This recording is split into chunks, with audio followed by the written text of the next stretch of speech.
জিয়ান, তোমাকে খুব দুশ্চিন্তিত মনে হচ্ছে, কি হয়েছে তোমার? হ্যাঁ, একটু তো চিন্তা হচ্ছেই। জানো, সামনে রমজান আসছে, কিন্তু কিভাবে নিজেকে প্রস্তুত করবো ঠিক বুঝতে পারছি না। সবকিছু এত কঠিন মনে হচ্ছে। রমজান আসলে শুধু খাওয়া দাওয়া বন্ধ রাখাই নয়, এটা একটা আত্মশুদ্ধির সময়। যদি আমরা মন ও দেহকে একসাথে পরিশুদ্ধ করতে চাই, তাহলে এই সময়টা আমাদের জন্য উপহার। কিন্তু সারাদিন উপোস থাকা তো কঠিন। আমি সারাদিন কিভাবে উপোস থেকে কাজ করব? হ্যাঁ, উপোস থাকাটা কঠিন হতে পারে, কিন্তু চিন্তা করো, এটি এক ধরনের আত্মনিয়ন্ত্রণ। মনে রাখো, রমজান শুধু শারীরিক উপোস নয়, মনেরও উপোস। অন্যদের সাহায্য করা ও মন্দ চিন্তা থেকে দূরে থাকা, এটাই আসল। তুমি যখন উপোস রাখো, তখন তুমি উপলব্ধি করতে পারো অন্যদের কষ্ট।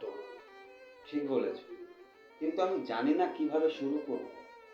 শুরুটা কঠিন মনে হলেও প্রথম দিন থেকে শুরু করো। প্রতিদিন নিজেকে একটু একটু করে চ্যালেঞ্জ করবে। তখন বুঝতে পারবে কীভাবে আত্মবিশ্লেষণ ও সহনতা বাড়ে। হ্যাঁ, কিছু মুহূর্ত খুব কঠিন মনে হবে, কিন্তু মনে রেখো, আল্লাহর কাছে এক মুহূর্ত কষ্ট পরিশুদ্ধের কারণ হতে পারে।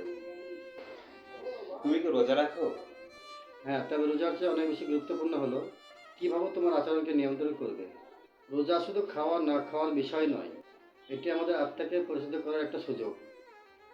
বুঝতে পারছি। মনে হয় এই রমজান আমাদের জন্য একটা সুযোগ, যে জীবন ও মনোভাব পরিবর্তন করা।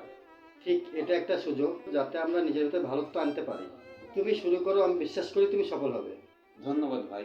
আমি চেষ্টা করব রমজানকে আসলেই উপলব্ধি করতে। ঠিক আছে, তুমি যদি প্রথম কয়েকদিন হালকা মনে করো, তবে আমাকে ফোন দিয়ে জানিও, আমি তোমার পাশে আছি।